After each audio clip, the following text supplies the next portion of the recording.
what is happening. So out of sort of frustration and wanting to see what might be happening, I Googled the moon and the Odyssey, and I was really astonished to find out that there was quite a parallel between Odysseus and the moon. Turns out that when the soothsayer comes to Penelope to talk about the return of Odysseus, although he didn't know when, there was an eclipse. And in the writing, he talks about the blocking of the sun by the moon, and that's going to be when this is going to happen. So these two people, these two scientists, tracked these, and once every 2,000 years, you get this phenomenon. Well, the Odyssey is ostensibly from about 800. And even if it's oral, the purpose of a lot of these oral traditions was to keep the stories, the myths alive, that for 300 and some odd years, there was this story that included this oracle coming in and talking to Penelope about that. And they've tracked this down, and they actually have the date of it, which is, it's April 16th, 1178 BCE. Doesn't help me today because I still have these weird moon feelings. And those of you who know me know that the moon is kind of a real central character in my existence. So that's a long way of saying we're in the middle of a new moon. And I couldn't be more pleased to find out that it actually resonates with the topic in a very synchronistic kind of way. Who would have figured? I want to start off today, as we do, with a little bit of silence for us.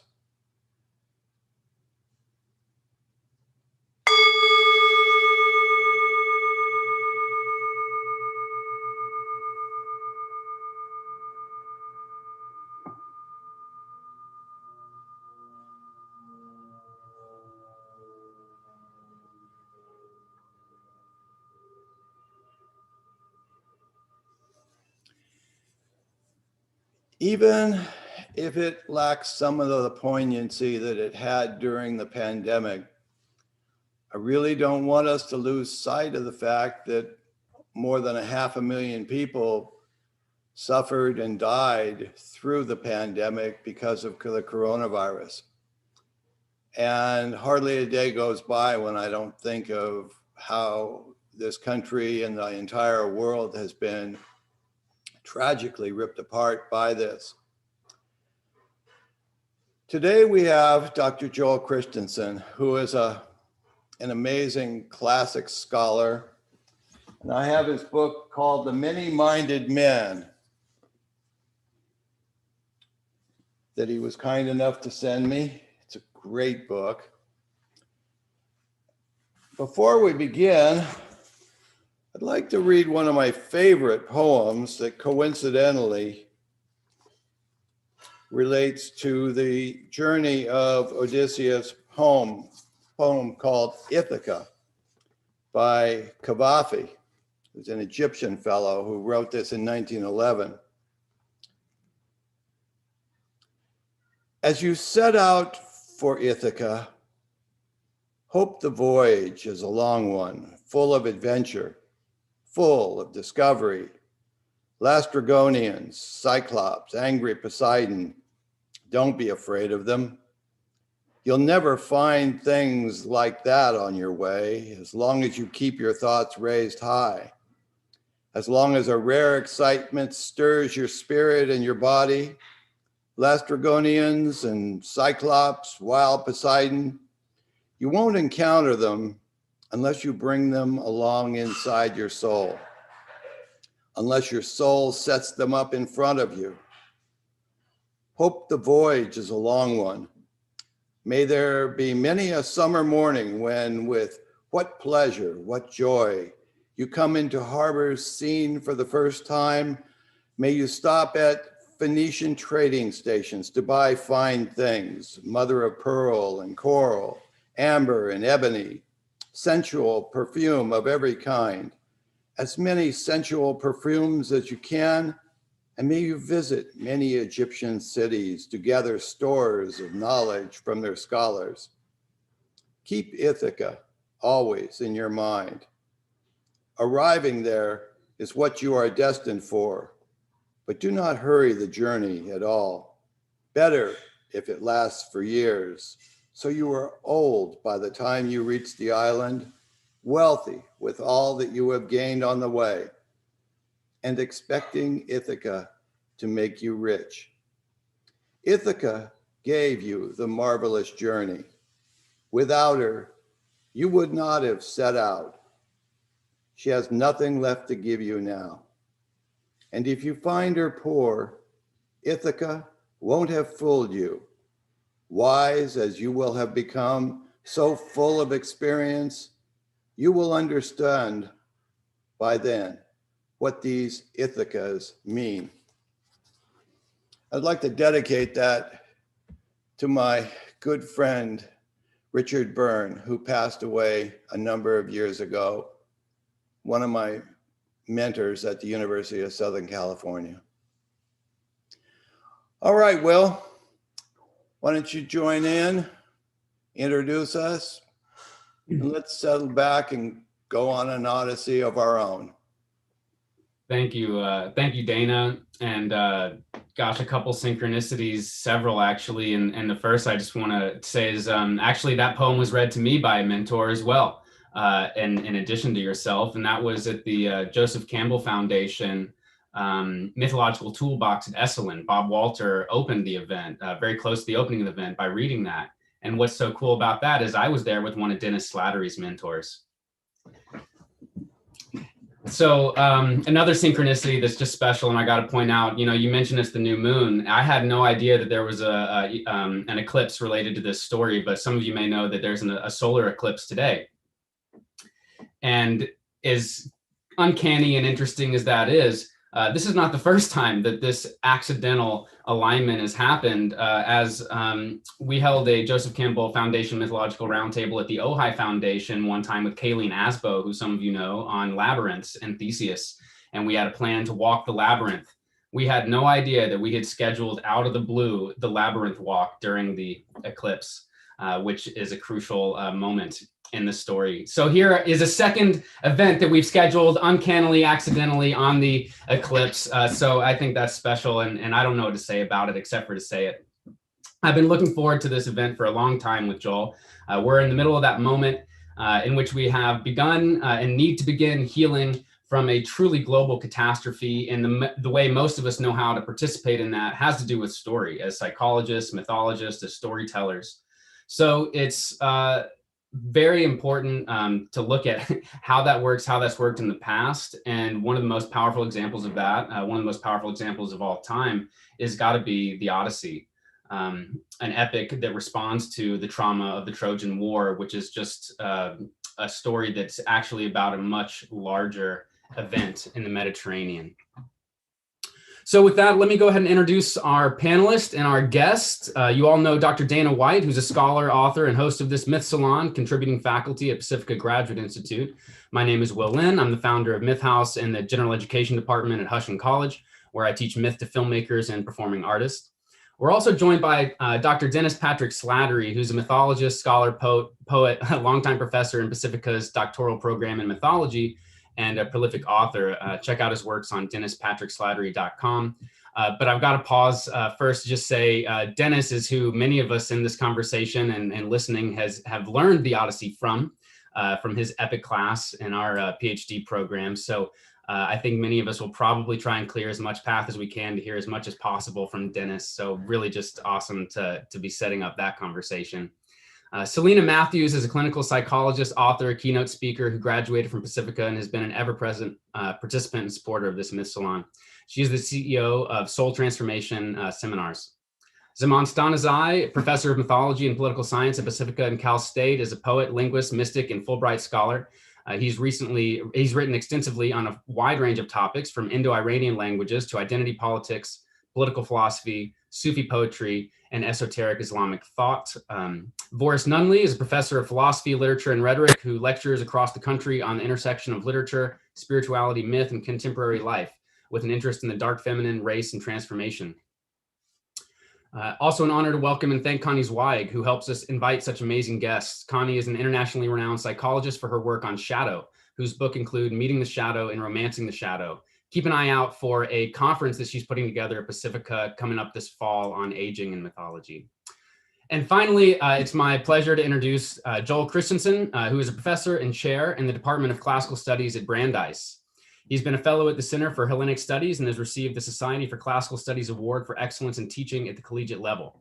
During the pandemic, Joel joined the Center for Hellenic Studies and Out of Chaos Theater to launch Reading Greek Tragedy. This followed his 2020 publication of the Odyssey, Psychology and the Therapy of Epic. Other works include The Many-Minded Man, articles on language, myth, and literature, and in the Homeric epics, a commentary on the Homeric battle of frogs and mice, Homer's Thebes, and a beginner's guide to Homer. You can find more on his website, which you can find in his mythhouse.org portal, which is being shared with you right now. Thank you, Joel. We're looking forward to hearing from you and a rich conversation this evening. Thank you, everyone, Will, Dana, Connie, for inviting me. I think the occasion for the invitation was an article I wrote for the conversation about the ways in which the Odyssey can help us think about rejoining society and separating from isolation. And it's part of a larger story, which is the Odyssey, and what it means to be human, and what I think of as the ancient Greek guidebook to the human mind. So I'm going to share my PowerPoint in just a second. I'm going to talk for about 45 minutes or so. I'll gladly take interruptions and then disruptions and deeper conversation at the end.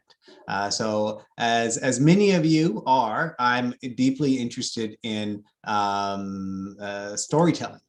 So part of my method in this is making stories central to everything I do. So I don't have a script today. I'm going to be telling a bit of my own stories that have to do with reading, writing, and teaching the Odyssey. So let's start with the end of the Odyssey.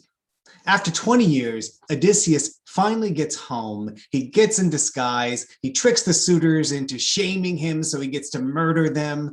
And he introduces himself to his wife again. They reunite. And then there's book 24 of the Odyssey, where Odysseus goes on another type of journey. We start with a trip to the underworld, and then Odysseus goes to see his father, gardening in the withdrawal in these trees and these gardens where he's been for years. And he goes to see his father and he lies about who he is. He deceives him. He says he's somebody else who knows Odysseus. Laertes breaks down in tears. And Odysseus says, no, I'm Odysseus. I am your son. And Laertes doesn't believe him. And Odysseus opens up his cloak and shows the famous scar on his thigh that he got from a boar hunt when he earned his name, and his father does not believe him. And then Odysseus points to the trees in their orchard and starts to recount for his father all of the trees and their names and where they came from, and to tell him the story that his father told him when he was a young man. This moment in the Odyssey, which you see in this woodcut here from, I think it's the 1700s, is one that people famously don't know what to make of, right? The Odyssey's final book is chock full of what I call moments of problematic closure or a lack of closure. In addition to the reunion between the father and son and this weird second trip to the underworld, we also have a split decision that I'll talk about later, where people decide whether or not they should kill Odysseus. We have the death of one of the suitors' parents. We have a conversation with Zeus and Athena where they decide to make everybody forget what has happened. And then the poem ends with the Dea ex machina. Athena comes down and says, you'll all have peace and be happy. And boom, the epic tradition is over. Now, if you're thinking, that's not the Odyssey I remember, well, you're not the only one. As early as Aristotle, we had a little confusion about what's going on with the end of the Odyssey. Aristotle, when he summarizes in the Poetics how the Odyssey ends, he says, well, Odysseus, in the yellow here, returns. He's storm-tossed. Once he reveals himself, he attacks the suitors, saves himself, and destroys his enemies. End of poem. Right? There's nothing about the father. There's nothing about Penelope even in this sad summary of the Odyssey. And one might wonder, what was Aristotle reading? Right? But then it gets a little more complicated. There's this moment in the end of book 23 where Odysseus and Penelope finally reunite. They get into bed, and it's such a big affair that Athena makes the night extra long, not for extra lovemaking, but so that they can tell each other their stories. And as you might expect from a man like Odysseus, most of the night is him talking and not listening. But later traditions, so as early as the Library of Alexandria, scholars were saying, what's up with the end of the Odyssey? Why do we need book 24? And you have one reported scholion, and so these are marginal notes in the manuscript tradition, says that Aristophanes of Byzantium, not the comic poet, and Aristarchus, an editor, believed that this was the end, the peros, the boundary of the Odyssey, the moment when Odysseus and Penelope get together. Where another account, though, says that the men said it was the telos of the Odyssey. Now, in Greek or in English, these words are both ends, but in Greek, they amount to purpose or goal or aim, and it doesn't necessarily mean the boundary. So there's been a debate for at least 2,000 years about how the Odyssey should end and why it ends the way it does. And as recently as 20 years ago, there are still a majority of scholars saying, I'm not quite sure the poem we have ends the way it should. Now, it's my contention in general that if a poem or piece of art confuses you, you should probably work a little harder to understand it. But I have to confess that I spent years not understanding what happens at the end of the Odyssey, not understanding why Odysseus has to go see his father, and not understanding why we need all of those different moments. So the story I'm going to shift to now is a story of a different type of Odyssey, of an interpretive Odyssey, of a journey through coming to understand the text in a different way. The Odyssey is one of those poems, like the Iliad, like different cultural narratives, that's enriched by where you are in life, that changes depending on your experiences. With each new reading, it is a different poem. It is more the Heraclitean river than the river itself. In 2011, I taught the Odyssey multiple times to different types of students while reading different things. In the same year that I lost my father suddenly to a heart attack that was related to drug addiction and drug use, and in the same 18th-month period, I welcomed 2 children to the world. I found myself reading the end of the Odyssey differently, and I found myself thinking differently about the end of the poem. When my father was probably my age now, when I was in 3rd grade, he bought 3 acres in the middle of the woods in Maine, pine forest that he spent the rest of his life turning into lawn, which is an insane and not very ecological thing to do. By the time I was in high school, I would have to refuel a lawnmower to complete the mowing of that lawn. When I returned to Maine to help scatter my dad's ashes, the land was unrecognizable, except for the places where we had planted bushes, where we had planted trees, where we had repaired old stone walls. And for me, I realized that the land itself tells a story. The land presents a series of metonyms for opportunities to sort of be transported into the past. And when I looked at the moment of Odysseus being reunited with his father, I realized that there's part of a pattern that's part of the rest of the Odyssey that's about filling out that story of who you are. So what I want to do with the rest of the time, after I've made a little bit of a long introduction, is explain sort of the story of the book I came to write from this process that's really barely about my father. It's inspired by him and the experience, but it's a story of what happened over the years that followed. I started my career working on the Iliad. My first week in graduate school was 9/11, and I went to graduate school in New York City and saw the towers come down from my department offices. I went on, unsurprisingly, to write about the Iliad, and rhetoric and politics and the idea of war. And I really worked on the Iliad until I found myself teaching the Odyssey again and again and finding students responding to it in a way that I never did. Now, during the first part of my career, I taught at the University of Texas, San Antonio, which is not only a minority Hispanic institution, but majority Hispanic institution, but it's also the largest veteran serving institution in the United States, or at least was at the time that I taught there. And I had watched students respond. I watched them live with the Odyssey in a way, and then found myself respond to it. So I started to ask a series of questions. What was it about the Odyssey that was meaningful to them? How had I changed in response to it? And is there something more than meets the eye? So in order to get to sort of the end point, Odysseus back in the trees with his fathers, and understanding this sort of pre-Father's Day talk, what the epic has to say about what fathers do to sons and vice versa, I'm going to take you on a couple side journeys of my own. I want to talk about why epic matters and the idea of folk psychology. Then I'll talk about clinical odysseys, really what I think the Odyssey is showing happening with human minds. And then we'll get back to fathers and sons in the epic tradition at the end. So I want to start with the concept of folk psychology, right? And so epic poetry in the ancient world is it like a combination of CNN, the Bible, a science textbook, and the most beautiful song you've ever heard, right? It's something you live with. You go back to it every year, part of ritual, part of entertainment, part of identification. And it answers the big questions of human life about metaphysics, what is possible in the world, epistemology, what and how do we know, but it also encodes audience understanding of the workings of the human mind. So when I sat down to think about the Odyssey, I started to think about how does it reflect human agency, human belief about who we are in the world? And I ended up researching a series of questions that started with agency, moved out to storytelling, and goes around the themes that I'll outline here. I'll talk a little bit about each of these, but in the book, I talk about them more. And just to make it clear, I'm not here to sell the book. I signed away all royalties to support open access publishing. So if you steal the book, that's fine too with me, but it's not supporting authors in the future.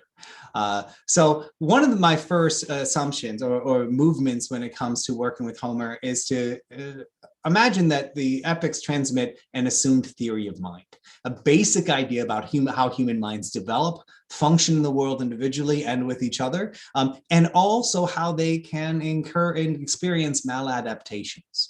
And so this led me to think about things like agency, determinism. I got away from free will because free will is a naughty subject, and that's K-N-O-T-T-Y, but it's naughty in the other way too. And then I moved to really focus on concepts like learned helplessness to see how it structured the epic, and then moved to other things and to therapeutics. So I'll talk in the next few minutes about two major things. So learned helplessness and the structure of the Odyssey, and then sort of the therapeutics of narrative. But these are all topics that I think about when it comes to the Odyssey. And sometimes when I talk about the Odyssey, I actually sneakily mean the Iliad too, because I think they're a complementary pair. They're like night and day, they're peace and war. The Iliad teaches you what's worth dying for, and the Odyssey teaches you why you need to live, and then how to cope with life if you get it. So there's this amazing moment in Odyssey 15. Odysseus is in disguise. He ends up in the hut of the swineherd Eumaeus, and Eumaeus says to him, "Let us delight in one another's gruesome pains while we drink and dine in my home, remembering. A man may delight later on in his pains when he's suffered many and gone through much." So I started thinking about what it means to tell people your story. What Odysseus does, even with his lying tales, is he reveals a part of himself that's centered to his pain and suffering, and he also elicits stories of suffering from other people. There's a very simple message in the Odyssey, and part of it is that how you suffer and survive is part of who you are. And the most clear symbol of this is, of course, Odysseus's scar. One of his early names, the one you know from Latin, Ulysses, is from the Greek word for scar, ulos. So Odysseus is one of his ancient names, means the scarred man. He is someone who is defined by this marker of his identity, that in a way is really a metonym for the way each of us is marked by life, by the stories we live and the experiences, and the deeper scars we bear are often the ones we cannot see. And the structure of the Odyssey is shaped by an unfolding of different types of identities. How do we know who Odysseus is? When Odysseus first shows up on Ithaca, the only way we know he's Odysseus is because we're on his side and we've been listening to his story. But there's this beautiful moment in book 16 when he meets his son Telemachus, and Athena unveils him, and Telemachus says, "Oh my God, you're a god." And Odysseus says, "No, I'm your father." And Telemachus says, "No, I'm pretty sure you're a god." And Odysseus says, "No other Odysseus will ever come home to you."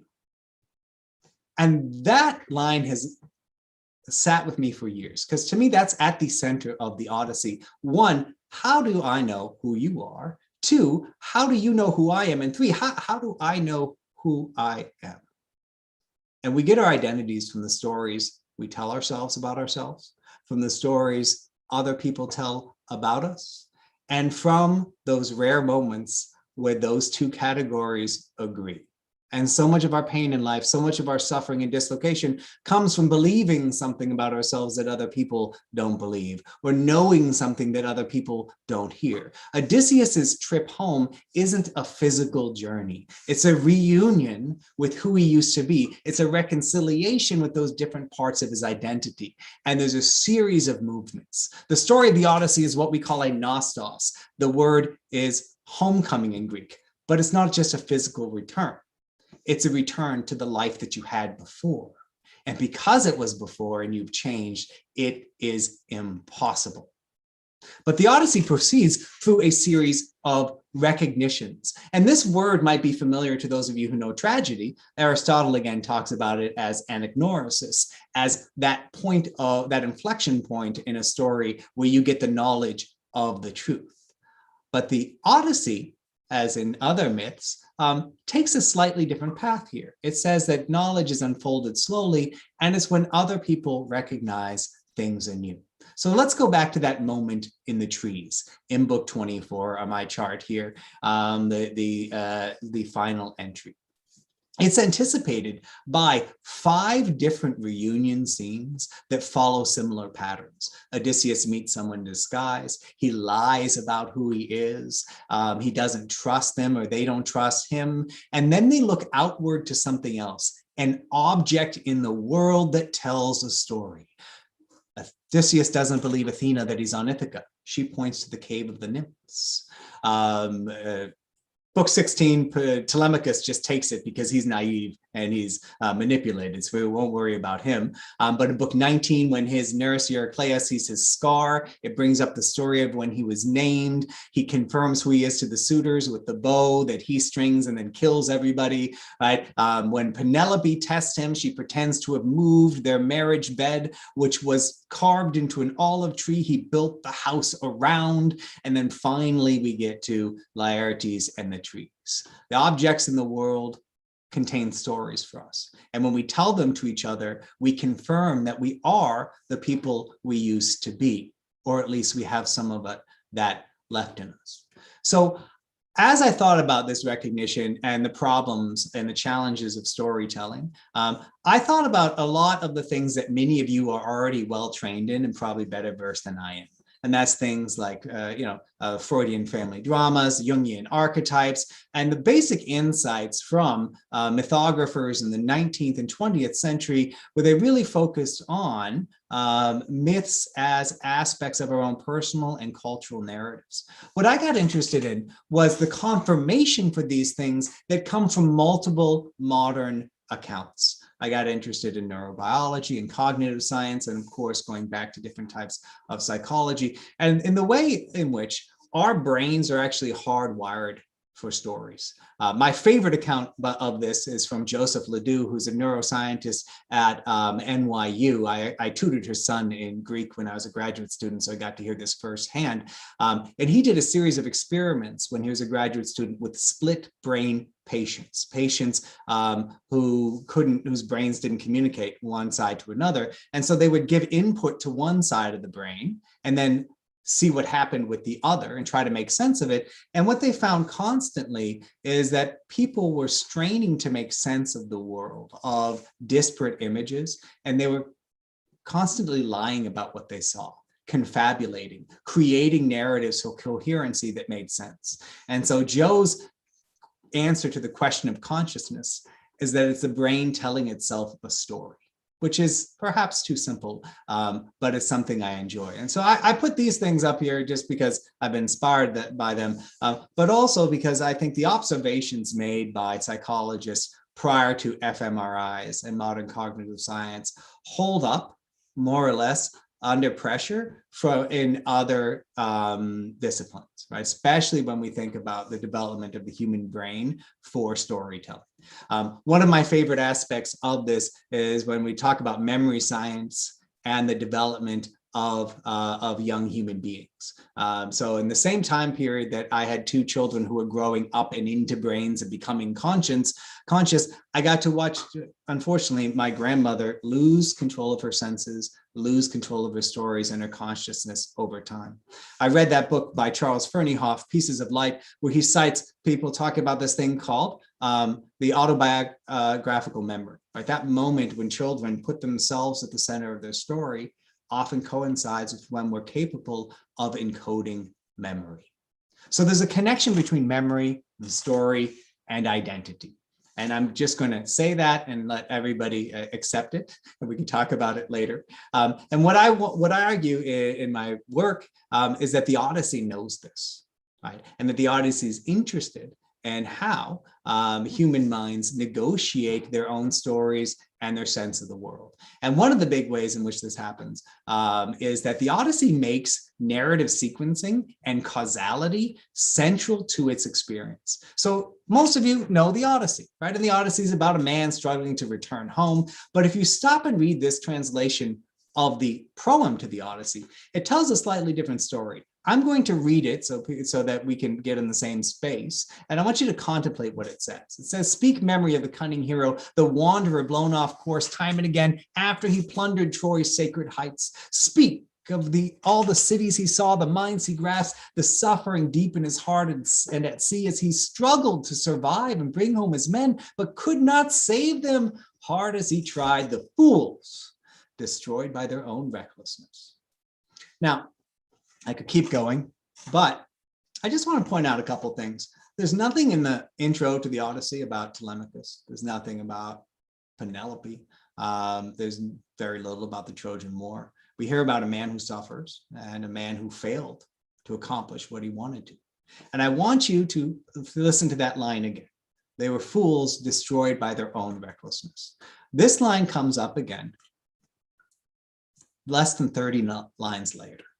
As Zeus looks down on a different story, the story of Aegisthus, the cousin of Agamemnon who shacked up with Clytemnestra and murdered Agamemnon when he came home, he looks down and shakes his beard and says, "Mortals, they're always blaming the gods and saying that evils come from us when they have pain beyond their lot because of their own recklessness." Now, the same phrase is repeated in 30 and under 30 lines. And that phrase in Greek is spes anatasta liaison. It rings through the epic. It's the only repeated sequence in the first 30 lines, and it would jump out to ancient audiences. And it does something that's really important. What it does is it tunes the beginning of the epic for us. It tells us to look for, to listen to different things, and it also sets the Odyssey apart from other myths, especially the Iliad. The Iliad declares clearly in its first 9 lines, Dios deteleato bulle, and Zeus's plan or will was being completed. The Odyssey goes to great pains to say twice that sure, gods are in control, but human beings make everything worse because of their own recklessness. This is a radical departure from a purely deterministic point of view. It says that human beings have some agency in the world and that you have to be on the lookout for it. Now, for me, this is a narrative frame for the whole epic. It's a programmatic statement, and it has several things to say, right? It vitiates against the excessive fatalism of the Trojan War and the heroic tradition. It says human beings have control. Second, it introduces concepts of agency and different notions of causality. So from the beginning, I think that the epic is in a way therapeutic because it asks us to look at human agency and engagement in the world, to think about causality, and as a way of doing so, mirroring our own view of the world. So the epic concedes that humans have agency. It points to agency in action. And then if we're in doubt, the first two narratives we engage in the epic question why people aren't acting and what control they have over their lives. The story of Telemachus and the story of Odysseus that start the tale are all about people who have agency but can't use it, who are helpless in the world and need to do something different. So here's where we start to think about how the epic deploys these ideas. So in addition to the end of the Odyssey being confusing, people are often frustrated at its beginning. Why do we have to spend so much time with whiny baby Telemachus when we want to get to Odysseus, right? Part of that, of course, is a delaying mechanism, making us long for Odysseus even more, but it's also setting up structural and thematic issues. And so we'll start with the education of Telemachus. For me, sort of a breakthrough moment in talking about the beginning of the Odyssey is I was reading an op-ed, New York Times or somewhere, sometime in 2012, where people were talking about poverty, learned helplessness, and making some very broad generalizations. And I sat down and I thought about the basic definition of learned helplessness, right? That you can condition someone to expect failure, and by conditioning them to expect failure, they'll actually have worse outcomes when they even try to act in the world. I thought about this concept in some of the experiments, and I just taught a class about the beginning of the Odyssey. I said, what happens when we look at Telemachus and Odysseus, and does this make sense? So the class worked, so I started reading a lot. I started reading in developmental psychology and really started to think about Telemachus as a symbol. Like, what does he represent? And he represents someone who has had a deficient learning community at the least, right? But he also represents someone who has no good reason to not be doing anything. He's 20 years old, he's the son of a hero, and he just sits around. And the first time we see him, he's sitting there daydreaming, wondering, and the quote I highlight there, if his father would ever return and scatter the suitors from his home. Telemachus is, in a way, how the other Greeks in the Iliad are to the gods, to his father. He wants somebody else to solve his problems. He doesn't act in the world, and he's habituated, in fact, to not acting at all.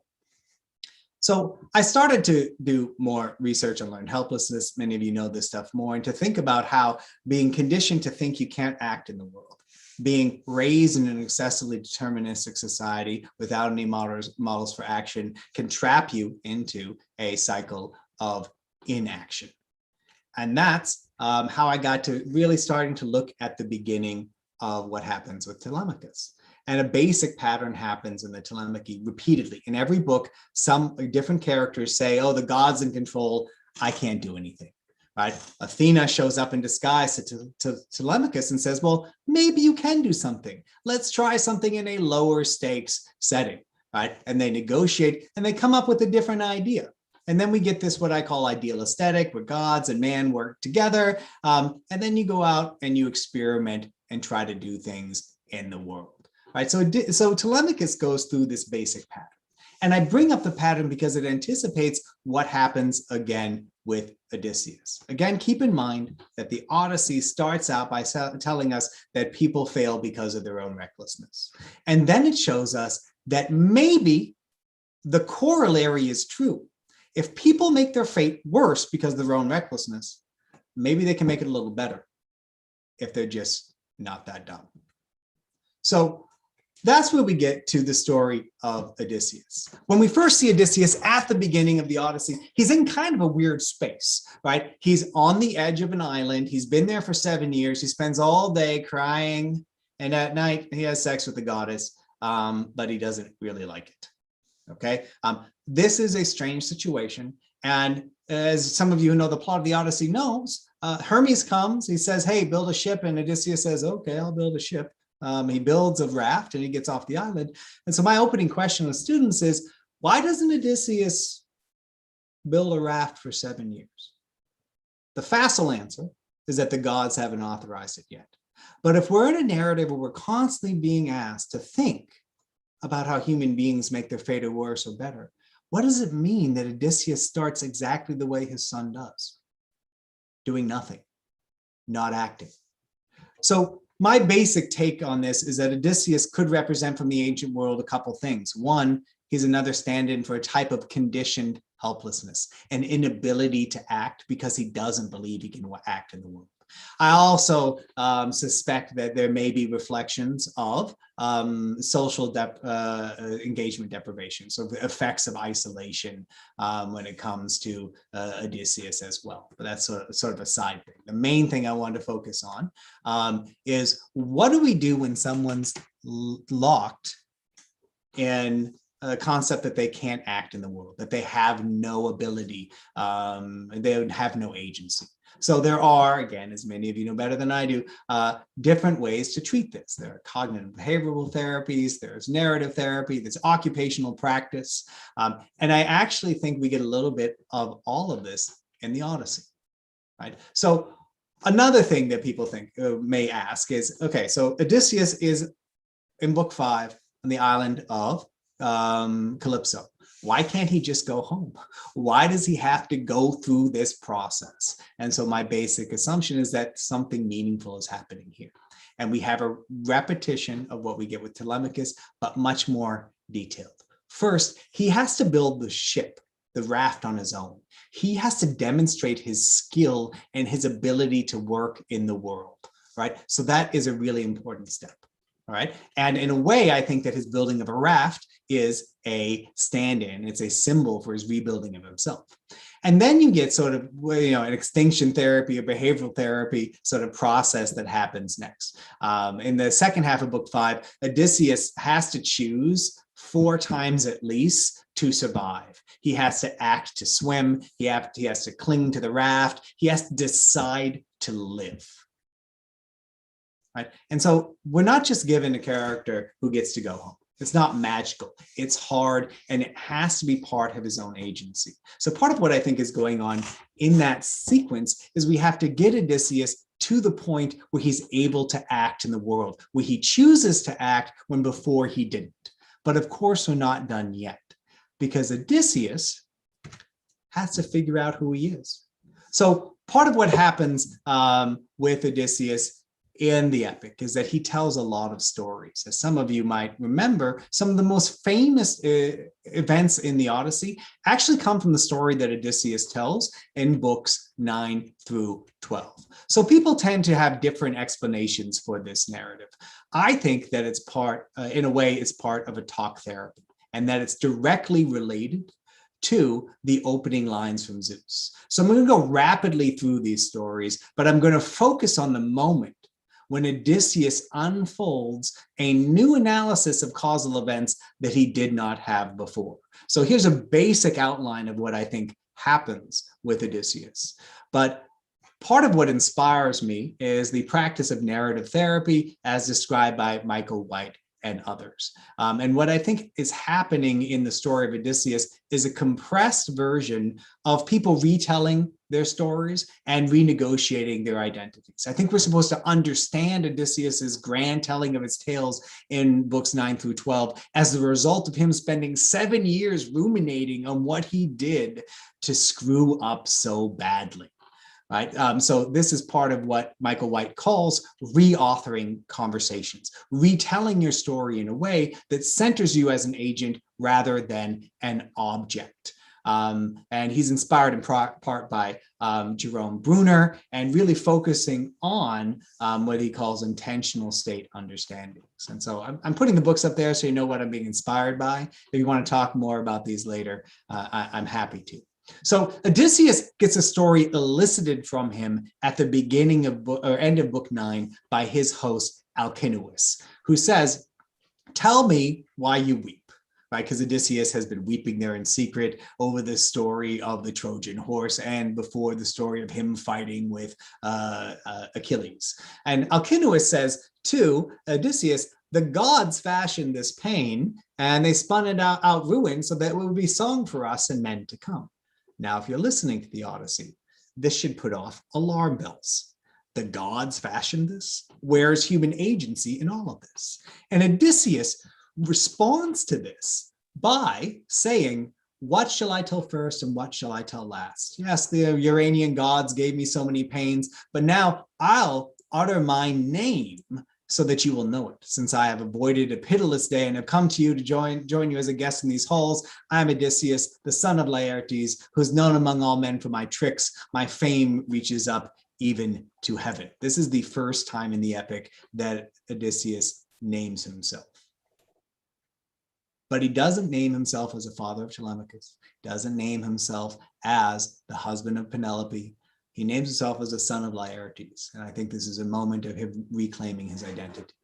To go backwards just a moment, part of what I've done is to create charts inspired by some of the work that Michael White does in narrative therapy, looking at how Odysseus at the time of the telling of his story, so this moment of the apologia all the way to the right, is reflecting back on his narratives. But when we tell narratives about the past, they're not really about past events. They're about who we see ourselves as now. Look, So, you don't have to do that. part of what I think is going on in the story he tells is the result of a iterative process of reflection, reconciling his identity with what happened before. When I teach the Odyssey, I give students a handout called the blame chart. And I ask them to go through all of the bad things that happened to Odysseus and figure out whose fault it is. And what's amazing about this is if you go through it carefully, Odysseus is telling a story about himself in which he admits that some of the key mistakes were mistakes he made that other people asked him not to. And in the key moment of them all, so I'll give you another one of my ugly charts, he's looking back at what happens at the moment of the Cyclops. Now, as many of you know, I'll go back to the blame chart. The coup de grace of the Odyssey in this is when Odysseus blinds the Cyclops. Yeah. But it's not quite the story that you think it is. Because Odysseus, when he tells the story of Polyphemus, says that they came to an island that had lots of goats on it. And then they saw a different island, and that was the island of Cyclops. And his men said, "Don't go there." And Odysseus says, "No, we're going to go there." And he takes them. They get inside the cave, and his men say, "Well, we've got good stuff now. Let's take it and leave quickly." And Odysseus says, "No, I want to see who lives here, and I want to ask him for a guest gift." And then the Cyclops comes home, rolls a rock in front of the cave, and he eats the men. Odysseus still has the arrogance to ask for a guest gift, and Polyphemus says, "I will eat you last." Of course, they blind the Cyclops, and they get out. Right. And as they get out, they get into the ship, they're rowing away, and Odysseus starts to taunt the Cyclops. Like right now. And Okay. and as he's taunting him, his men say, "Stop! Shh, you're going to get us killed." And he doesn't say that, right? Instead, he shouts out who he is. Right. He says, I'm Odysseus, the son of Laertes. I'm from Ithaca. The same identification that he had before, at the beginning of the story. And then that is the end of the story for him. Now, I just want to make it clear that Odysseus doesn't have to tell the story in this way. He chooses to tell the story in such a way that it is his fault that Polyphemus knows his name. When we get to book 11 in the Odyssey, and the famous part of Tiresias's prophecy, what we find out is that if Odysseus had not done that, if he had not named himself. His men never would have ended up on the island of the cattle of the sun. They never would have eaten that terrible meat that they talk about at the beginning of the epic. And the suitors never would have come to his home. The suitors don't actually come to his home until 3 years before the beginning of the Odyssey. So I've given you a very rapid take through a complex tale there, but I just want to recap what happens with the agency ascription in the story Odysseus tells. He frames the story as he frames suffering as divinely authored, but he goes through step by step to see where he was at fault and where his men were at fault. And he identifies his own agency in the blinding of the Cyclops and the angering of Poseidon, and then ventriloquizes this through his quotation of Tiresias the prophet, saying that the major suffering of epic was initiated by Odysseus's own actions. So the secret code in the Odyssey that most of us just aren't patient enough to listen to is that Zeus's comments at the beginning of the poem that men make their fate worse than it needs to be because of their own recklessness is actually supposed to apply to Odysseus. And by listening to Odysseus go through this process, we're supposed to understand how to do the same thing. Right? This is an epidaxis, a demonstration for the audience how to think about causality and responsibility and how to trace out what all philosophers in the ancient world were looking for, which is the causes of things. So now as I sort of round out to the end of my prepared time, I want to get back to the end of the epic, but I want to talk just briefly about what happens before we get there. So Odysseus gets home in book 13, and too often we rampage through that just to get to the moment where he kills the suitors. But Odysseus gets home in disguise, and he weaponizes narrative. Part of what we learned in that latter part of the epic is that Odysseus has reclaimed himself and his agency in the world through story. And that's a powerful thing. You can control the universe through story. But what we find out with Odysseus is that he can also use it to manipulate other people and take their control away. He uses it to manipulate marginalized, enslaved people. He uses it to manipulate women, and he uses it to sneak his way back home, steal all the weapons away from people, and murder 108 people in his home. So what the end of the Odyssey is really about is the danger of narrative.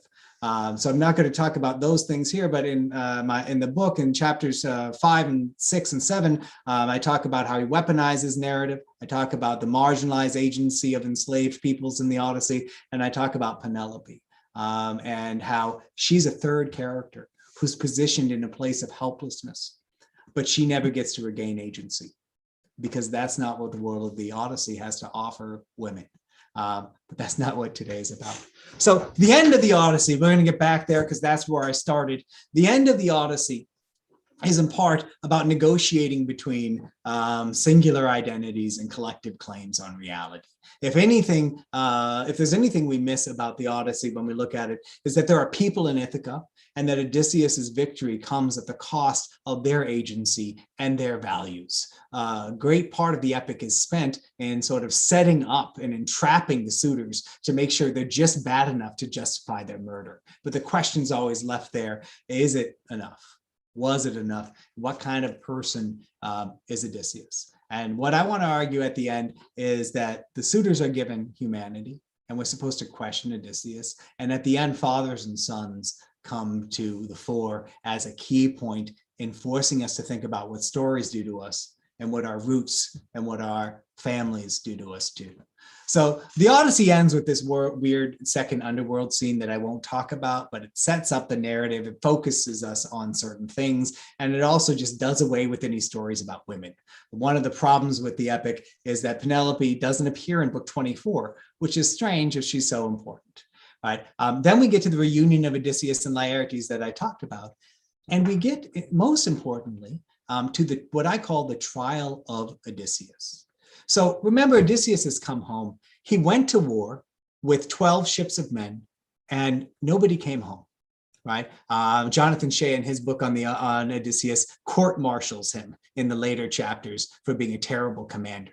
I won't go that far, but there are issues here, right? He leaves the best fighting men in the sea. He comes home alone, and then he kills 108 of the most prominent citizens in Ithaca, right? And what happens here is that the suitors' families gather together, okay? All of the people of Ithaca come together, and they have an assembly.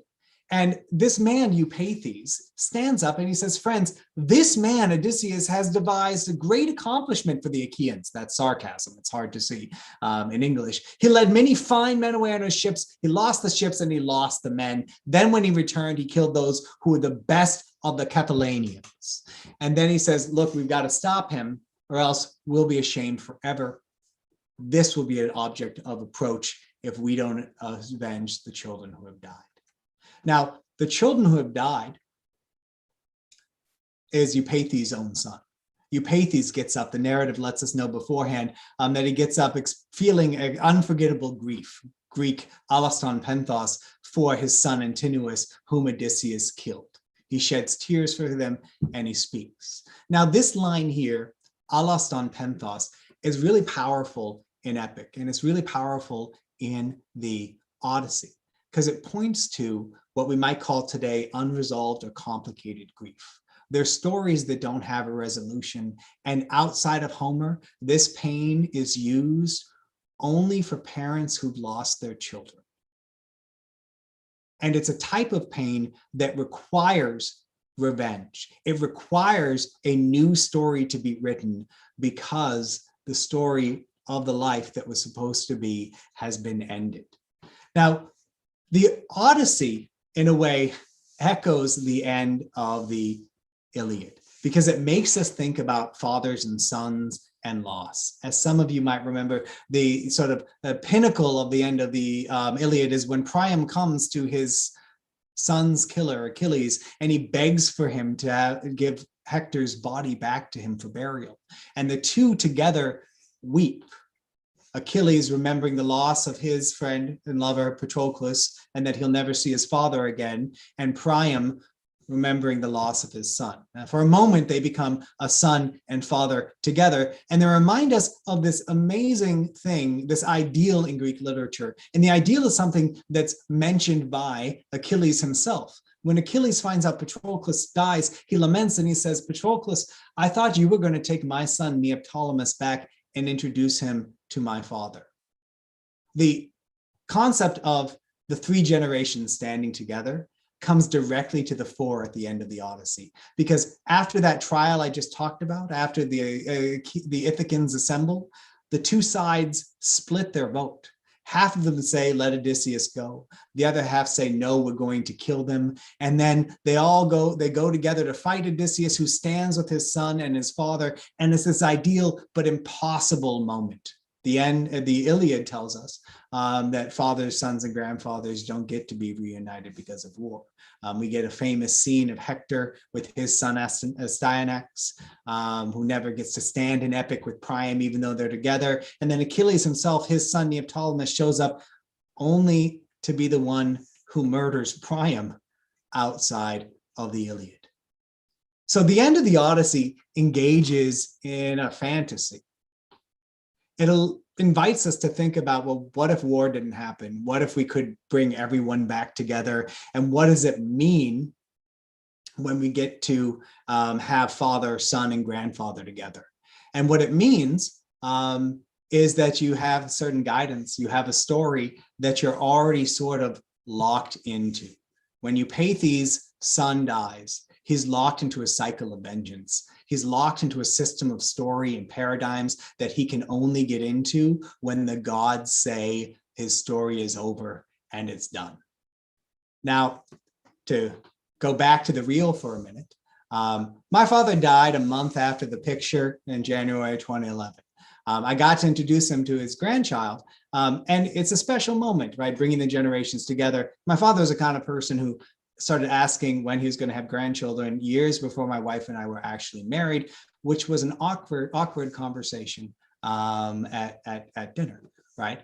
But coming full circle to the beginning of this, I don't think I understood the fantasy and the desperation of the end of the Odyssey until after I thought about these pictures. Because the Odyssey ends with an impossible moment. The gods recognize the pain of the human beings, and they come down and they say, look, we're going to take just enough away so that you forget what you've done to each other and you can go on living as you were before. And Zeus and Athena say, let wealth and peace be enough. But this is a fantasy. This is not truth, right? This vitiates the basic idea of the Odyssey, which is that our pain makes us who we are. When she takes away the suffering of the suitors' families, she deprives them of the lives that were ever there at all, just so she can let Odysseus and his father and his son rule on forever. From the perspective of Greek philosophy, this is supposed to jar us. It's supposed to be painful. It's what we call in a Platonic dialogue a moment of aporia, pathlessness. It tells us that something went wrong and we need to go back to the beginning and start again. And so this is another thing, sort of a final thing that I think sets up the Odyssey as sort of a therapeutic intervention. It lets us know that our stories of our pain define us. It lets us know that the way we reunite with the world is by telling stories and listening to them. But it also shows us that there's a peril to letting the stories of the past be too determinative in our futures.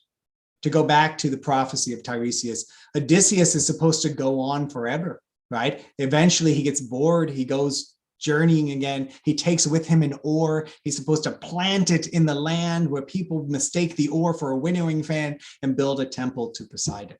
It may be too much to think about this, but that oar is made from trees, right? The ships he took there were built from things that he made with his own hands, and that oar is taking him on a journey beyond narrative, on a journey beyond the myths he knows. And I think the end of the Odyssey offers that promise. The story doesn't work. It's too violent. The only solution to the epic tradition is to forget it and to tell a new tale. So that's where I'm going to stop. I'll stop the sharing, and then I'd love to hear from everyone. Wow. Joel, nice to meet you. Nice to meet you. Dennis, what do you think? Yeah, it's just brilliant, Joel. And you and I share some fundamentals about the Odyssey, and I think we're going to disagree on a couple of other ones, but that's why we do these myth salons. So I wrote a book and published it a year before yours, and I titled it From War to Wonder, Exploring Your Personal Myth Through Homer's Odyssey. And essentially, it's 365 passages, one for each day of the year, with a summary, and then a reflection on my part on what the heck does this have to do with us? And then a writing meditation at the bottom of each page. Because I share with you that I wanted to get the Odyssey out of history and pull it into the contemporary imagination. And it was a joy to write it and to put it together. Let me try something on you. There's that moment at the end of book 5 when Odysseus, naked, everything has been stripped from him except his stories. And he is on Sharia. And there's that place where a wild and a tame olive tree grows. It's the wild and the tame out of the same root. And he climbs underneath it, and he finds all this plentiful dead leaves. And so he tosses them on himself and goes to sleep. And Athena closes his eyes and keeps that one spark of life burning in him. And then Nausicaa and her maidens coming to wash their clothes at the river wake him up the next morning. And he knows that he has to be modest because he wants to persuade her to help him to get home.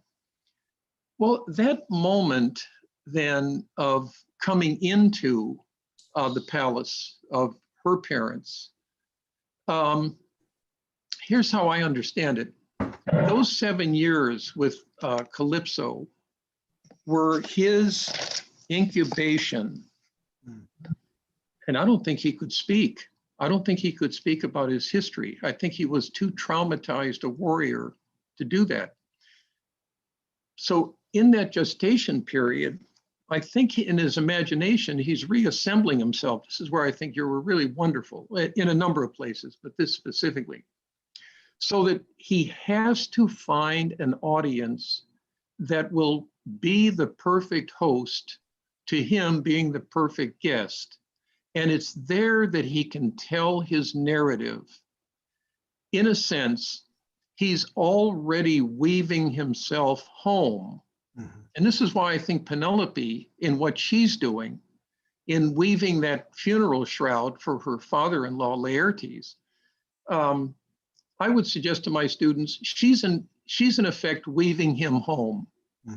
But he's also weaving himself home by weaving his story back together that's just been tattered. I mean, it's just a fabric coming apart. So that leads me to why the oath taking is so important all the way through the Odyssey. There are oaths being engineered and worked out all the way through. And then the last moment at the end of book 24, when Athena steps in as a deus ex machina, as you mentioned, she gets them to swear an oath. And for me, it's always been one of the most hopeful moments in the entire Odyssey, because it's like for the first time, a consciousness is being raised that words can actually be more powerful than weapons in negotiating conflict. So as long as the words of an oath are held by each party giving up something valuable, because if one gives something valuable and the other one doesn't, you don't have an oath. It'll collapse in a day. But if each is willing to give something up with a value equivalent to the other, then that tension in language holds the peace. So there's a part of me, Joel, that wants to say that language itself is the hero of the Odyssey. So anyhow, I welcome any responses from you, and thank you for listening to that. No, I mean, thank you for the richness of the comments. I'll end up with what you just said. I think we're completely in lockstep on what happens in book 5. We just sort of expressed it from different angles. And that moment, I love that you bring up that sort of saving the spark of the fire, because it's one of the most beautiful similes in Greek literature. Right, I just found it to be so powerful. And I do think that he needs, there's an article by William Race who talks about the Phaeacians as his therapist. Like Odysseus needs someone to talk to acknowledge him, right? He's not real. To acknowledge him, right, to acknowledge him. So that's critical. I think the only place, and power of language, I'm there completely with you. But here's where I would diverge just slightly, in that nothing in Greek myth and epic is good or evil. It's where good and evil happens. So the Odyssey is about the power of language, but not necessarily as purely a force of good, right? It's just, it's a powerful shaping force in the world. And I've been thinking so much about the end of the epic. So the way you just described it as a bit of a compromise, as an optimistic moment, I see more as a bitter pill of truth. And I've thought, think about this, like, how do we bring together a community in civil war? This is not a question that's academic, right? No, that's how right. do we knit together communities that hate each other? Yeah. Right. And there are only two historical precedents. One is one side obliterating the other, and the other is an unfortunate and painful compromise. So I think what's amazing about Greek epic is how it communicates in multiple levels at the same time. right? Yes. It communicates to the individual and the group. And so the group sort of political communication at the end is a hard truth, right? And so what happens in history, and so sorry to keep going on here, but there are actual amnesties in Greek history where people try to legislate, you can't bring up this thing, you can't prosecute on this thing. And the most famous one is from after the rule of the 30 in 404 BCE in Athens. So these 30 tyrants take over, they do many terrible things. And afterwards, the Athenians say, you can't actually bring this stuff up anymore, right? It's over, we have to get beyond, right? And so we have these different models too now. Do we have damnatio memoriae and just wipe the slate clean? Do we have truth and reconciliation committees? And there are. I fear that we are going to be living these things, which has only made me, I think, more engaged with it. But thank you. I do think, and the oaths are important as well. So, from just to add a different psychological perspective to it, when we think things have numinous effects in the world, right? Milestone events or, speech acts, that can be an important part of the healing process. And I really hadn't thought about oaths in that way in the Odyssey, but I think it's there too. So I thank you for that. Yeah, thank you, Joel, very much. I want to keep pulling on the thread of narrative and narrative healing. I think of another book that we read in Dennis's class, Epic Cosmos, and one of the points is about maybe reconciles partially what you're saying, where one of the roles of epic is to be able to move forward by gathering the story of the past. So trying to reconcile, taking responsibility and recognizing what you want to bring forward from the past, but maybe also acknowledging what you want to leave behind. And, I'm thinking about that moment we keep going back to when he starts the story. And there's something that was always been very special to me about that moment. He goes, as he starts to tell his story, he's got people listening. He goes, this is the flower of life. And, for any of us who are looking to make sense of the flower of life, the Holy Grail, he's holding a goblet of wine and he's saying, this is the flower of life. And it's when he starts to tell his story. And it reminds me of this wonderful moment when Hercules also gets to tell his story with the earwax coming down out of his ears. But that moment is precious to Hercules, that moment when we get to reflect on the story. And speaking of the flower, it takes me into the Satori moment. So enlightenment is the moment just after the flower is at its height.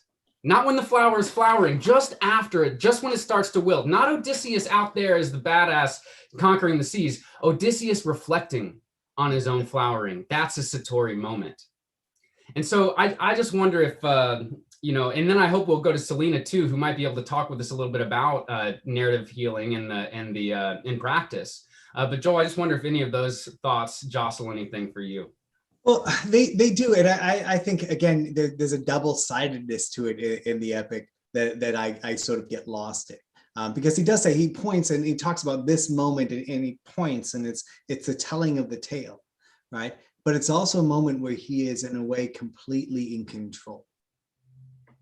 So I think, this is Odysseus post-enlightenment, right? And he's using it, and for me, the negative thing is what happens to the Phaeacians, right? They become, in a way, vehicles for his journey and then victims of it, right? There's that moment where they admit, well, we don't know if you're the guy who's going to curse us, but maybe Poseidon's going to drop a mountain on us, right? And even then, and then their ship gets turned to stone. And so there's this peril of Odysseus that I think people get seduced into not seeing.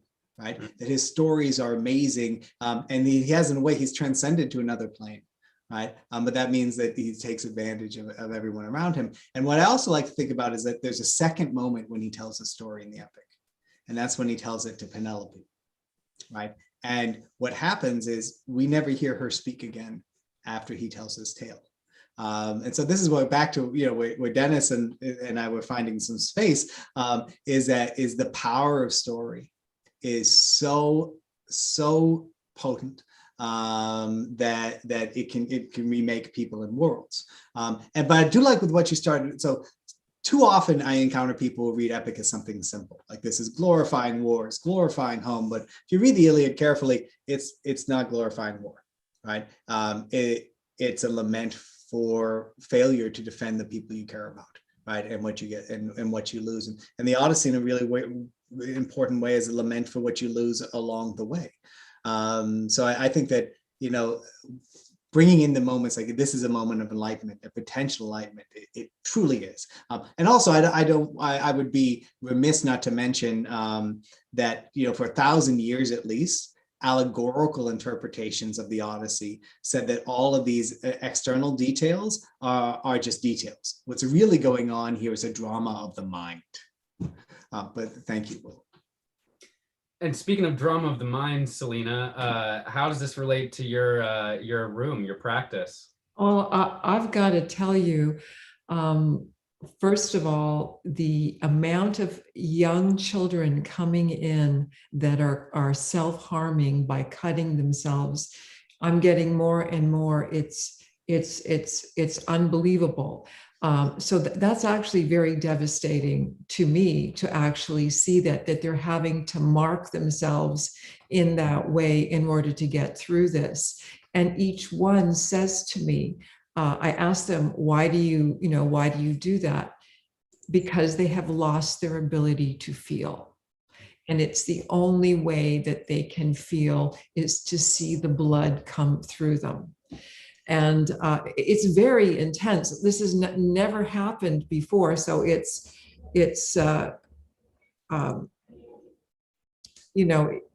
another layer that I'm having to deal with. And also because they're coming in so young. The other piece of this is I'm wondering if a lot more than, my adults who I've seen for a long time aren't harming themselves, but the new people are. So I'm wondering if this pandemic has caused or where people are marking it as a physical wound to remember. And I'm just putting it out there because I'm in this process and I'm not sure where I'm going with it or what's happening. I can just see or just talk about in real time what's going on, but this is what I'm experiencing. And, to connect what you just observed to what Dennis said before, where he said that Odysseus lost his language. For those 7 years, what I've been thinking about during the pandemic and dealing with students, communicating with colleagues, is we have no paradigms, right? We have no models. We have no language for coping with what's happening to us. And what's happening to us is a complete separation from agency. Right. I know, Dana, you were talking before about not knowing what people are doing. People are rushing out to go out, to have parties, right? And I feel it myself, because what do we want? We want to grasp control of our lives, right? We want to wrest it back from these powers that were always there, but didn't impress upon us. And that's why, I hadn't really thought about sort of self-harming and marking, but that is devastating, right? But in a very basic, fundamental way, it's a reclaiming of agency over your body when that autonomy has been taken away from you. That agency narrative is really interesting. We're familiar with a guy named Jeff Kripal, who's a chairman at SALON, and he talks a lot about authorship, the arc in myth and in our lives to authorship, from being a victim of a story to becoming the author. And another guy that's very familiar to most of us is James Hillman, who talks a lot about soul making. You tell your story to make your soul. You're working your soul as you're working your story. And when you're talking about narrative healing and narrative psychology, you're really talking about kind of a fusion of these, where it is an arc where you're telling your story to build your consciousness, reflecting on your consciousness through your story, but then making sure that built into that arc is agency. And you just talked about a state where we've felt a loss of agency. So I just wonder if you might reflect for a moment on the soul making, the narrativizing that might be essential to us moving forward from this pandemic. If I could do this well, I could help a lot of people. But let me start. So I think the first thing we need to do is be able to communicate for ourselves what we've experienced, right? And to tell our own stories, but also to listen to other people's stories. So it's a very simplistic thing that I say in that conversation piece I wrote, but inspired by what Eumaeus says to Odysseus, right? Until we communicate and articulate what has happened to us and what we've experienced, we don't really understand it. So as Dennis says, again, Odysseus spends all this time trying to figure out his trauma. We are all in the process of being traumatized. And it's not just the pandemic. It's also the apocalypse, the unveiling and reminder of police murder of our Black citizens, right? It's also fractious body politic, right? An election, the craziness of January 6th. Like, we have so many competing traumas that it's hard to articulate it all. And our position in life changes how we process it, right? It's very different for me. I have children, I have a place in the world. I'm a white guy who owns property in Boston, Massachusetts. Like, I'm going to be okay. Right. But what about my students who are 20 years old and they don't know what their future is going to be? They don't have a spouse. They might never be able to afford to buy a home, or they've been sitting in unsafe places since the beginning of the pandemic. I mean, the world's a frightening place. So I think that having the conversations is a first way, like, to process the trauma. But I'd really be interested to hear from the clinical psychologists what they anticipate happening in the future. I've been reading sort of like how people use group work and drama therapy to work with indigenous peoples who've been traumatized, to work with Holocaust survivors. And there's just, since World War II, we've had nothing on this scale of global suffering. But what we didn't have then is the shared suffering, right? We're conscious of what's going on in a way I think people weren't before, right? There's this redoubling and acceleration of the conversation and the pain through social media. And I think that that's another aspect of it. Like, we're almost at a point of narrative surplus where it's very hard to make sense of our own story in the noise. So then go back to where I opened up. I really think we need to take the time to unplug, to talk to each other, to listen to each other's stories and tell our own, and then keep telling them, right? We need to get past the sort of embarrassment of repeating ourselves, because the part you were mentioning there, so that soul work you were talking about, it's about rethinking an event, right? And thinking about rethinking our toxic relationship to blame and responsibility. And so this is an example I give all the time. I'll go back to my father. We didn't have much money growing up, so wrecking a car could bankrupt us. And every time something happened to a car, a transmission dropped in a Ford LTD station wagon, my father asked me, "What did you do?" Right? And it's like, nothing. It's a shitty car.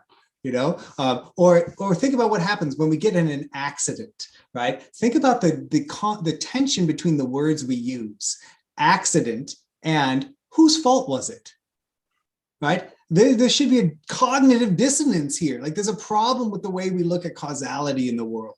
We're really interested in taking responsibility for good things and blaming bad things on others. And I think that we need to help each other create narratives where we can make sense of what we've experienced of the past year that gets away from that simple dichotomy. If we could start telling narratives, if we could re-narrativize this whole event away from being something that happened at us to a moment in which we claimed our agency, oh my gosh, that will be the world that I want to live in. And I'm wondering, Boris, Zaman, do either of you have any thoughts about claiming agency or any responses to what we're talking about? Let me start in a faraway place. Muslims don't celebrate their birthdays. And it's been kind of a struggle for many of us who came to the West, and you have to make one up and say, well, this is when I was born, and we have to stick to it, and God forbid if you forget it. Because when you go to the history books, most of them are saying like such a scholar, philosopher, thinker, whatever, who died in this year. Just one date is given. The birth date is not there. And the idea is that you are not who you think you are because you're born in a certain place to a certain family and all that. No, you are measured by the day you died. That is the total sum of the narrative that you have become, that the person who you are, and whether you should be appreciated or how much you should be appreciated, all of that is measured by the end date, not the beginning. And so that's why the birthdays are irrelevant. And I think Joel started in a very nice way by starting the story at the end, which is that significant part of it, because Odysseus is he became who he is at the end of the story. And I think thinking about it more from the point of view of the writer who was trying to kind of create the outline and the whole thing, those 20 years were probably the most he could stretch in terms of the longevity at the time, the expected longevity of the time. Otherwise, he might have done it even more than that, because he had to be forgotten by everyone. He had to be unrecognizable, long enough time that not even his wife could recognize him. And so this distancing was necessary both for the sake of the narrative, and also so that he, the only one who knew who Odysseus was himself. Nobody knew him anymore. And those were the 20 years which were necessary. Then he comes home. In a way, it is not the home that we as readers would expect, because that home has, wife, son, all the familiar environment in it. Well, he came to it when nobody knew who he was, and in a way he couldn't, well, at least temporarily, could not relate to anyone. And he realized that all the friends and the people that he trusted, at least knew them or expected them to respect him for who he was, all of them have become abusers in his own home, not only of his wealth and his property, but also of, let's say, the woman servant and all the rest of it. And so I think that strangeness had to be first created, and then we go to here is a Rumi-esque angle in there, is that in the spiritual couplets, when the king goes and finds this beautiful woman that he basically purchases, and because he finds her so attractive and so beautiful, he thinks that, well, I mean, the love should be returned in the same way, but not so.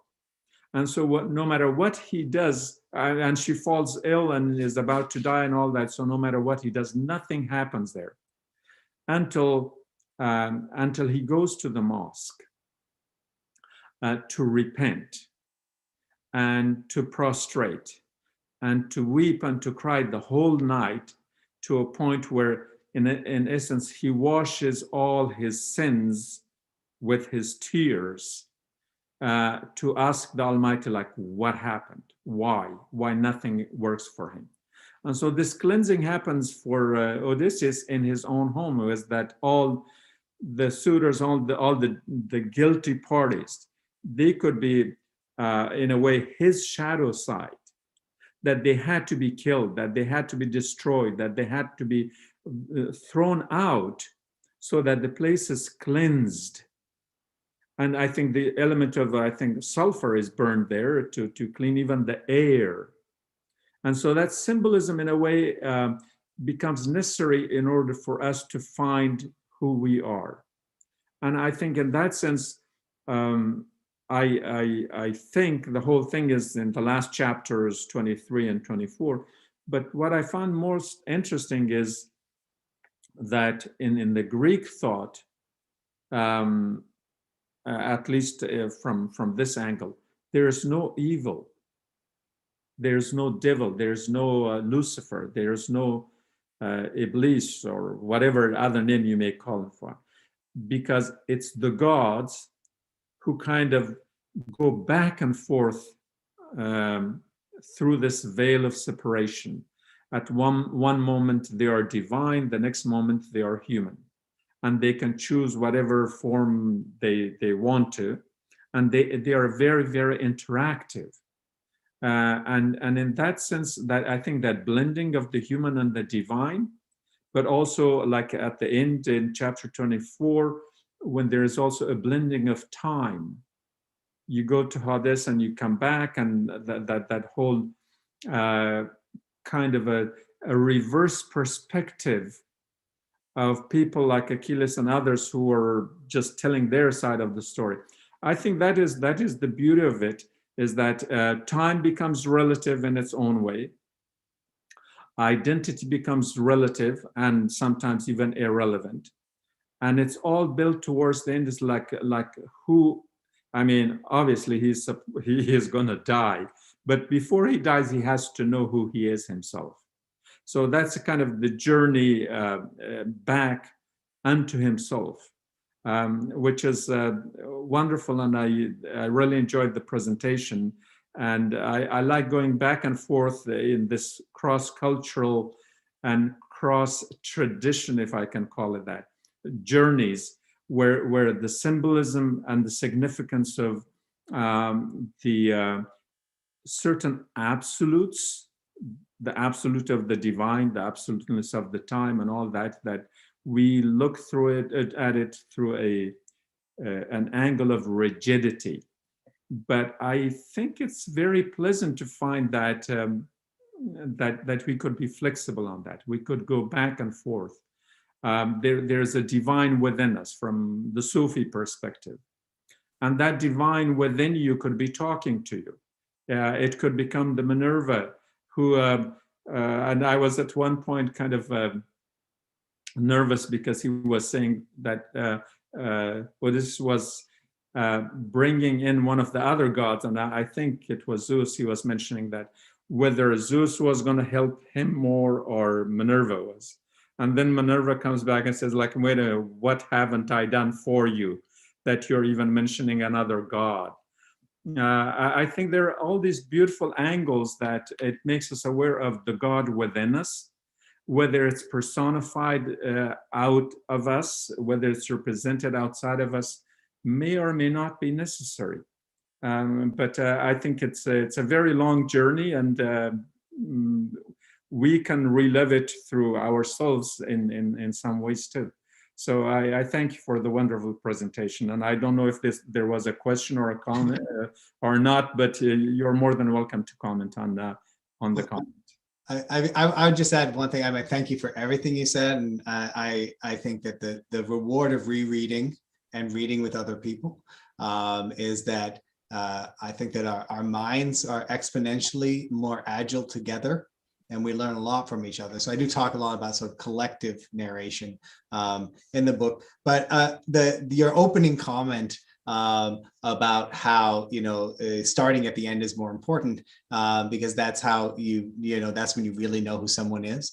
It echoes what Solon, the poet philosopher, says in Herodotus's History, which is that you can't judge a person's life, whether they're blessed or not, until it's over. And that's like such a central part of Greek culture, of like ancient Greek culture. And it's another one of those things that has a corollary on it. And this is where I always get in trouble with my wife and other people, because I believe that if you believe that you can't judge a person's life till it's over, then you also should believe that until a life is over, there's infinite possibility for redemption and a different story. Right. And I think that's where we get at the end of the Odyssey as well. He's still alive. Maybe he'll be a better guy next time. Maybe not. Right. But it's always that type of hope can be destructive. But it also can be, I think, liberating to believe that. Right. That your story is not over till it's over. Right. And it can be a bad ending or a good one. But I think what you learn from narratives like this is you have some measure of control on how you write that end. So I thank you for your comments. I think that there is another way also of looking at it. When the emphasis is on the birthday or birth date, you constantly are becoming distanced from it. Yeah. And so you feel your age a lot more that way, because you don't know when the last birthday was or if it was celebrated, all that. However, if that element is taken away, and you know that you will be measured by whatever you achieve, at the end point, I think there is more like a sense of like when you're looking forward to your graduation, there's a little more positive in that. I don't know if I should be saying that. My name means time, so I'm stuck between. but I rather be a. I mean, I feel very comfortable. Sometimes I'm asking myself, like, I mean, should I die today? Maybe. Like any day could be just as nice a day that that would make it worthwhile going over to the other side. And if there is another side, but at least that's how we perceive it. But thank you. Thank you. I'm struck by how we have this tension between individual and collective that today, as this pandemic has descended upon us, not only have we found ourselves in a collective culture nationally or in a community, but globally as a species. And it's asking us to think in more universal terms than I think I've been asked to think of in my entire life. Because it's asking the big questions. These are sort of species existential kinds of issues that really threaten our survival as we are engaging the natural world. We're displacing species. We're doing things to ourselves that we ultimately have to account for. And when I think of the Odyssey, I'm wondering whether they were prescient in terms of looking at what is the individual's role in taking the collective forward. How is the individual going to serve the collective? Do you think that there's anything to that? So, I mean, I don't want to get myself in too much trouble with the group that works a lot with Joseph Campbell stuff. But I do think that central to Greek myth is the notion that the heroic narrative is devastatingly dangerous for everybody, right? So to go back to the beginning of the Iliad, right? It says, Goddess, sing the rage of Pelian Achilles, the rage that sent countless Achaeans to their doom, not Trojans. He killed his own people, right? And something people often miss out on, like when Patroclus dies, is that Achilles in book 1 actually prays for the Achaeans to die. He prays for the Greeks to be punished for slighting him. And he gets his wish. He just didn't remember that Patroclus was one of them. So I think that the most consistent theme in Greek epic and tragedy is that heroes are bad. Right, is that exceptional individuals threaten the collective. Heracles kills his first wife and child and his children and is killed by another wife later. Every major hero threatens families and cities. And the part of the tension then in Greek myth is this tension between the exceptionality that you need to tame nature and monsters and the subordination of that exceptionality to become part of a state and a collective. There's a humorist named Erwin Cook who teaches at Trinity University in San Antonio, and he has an essay where he talks about active and passive heroics. And what he basically says is, look, in Greek myth, it makes it pretty clear. Heroes suffer and they cause suffering, and that's what they do.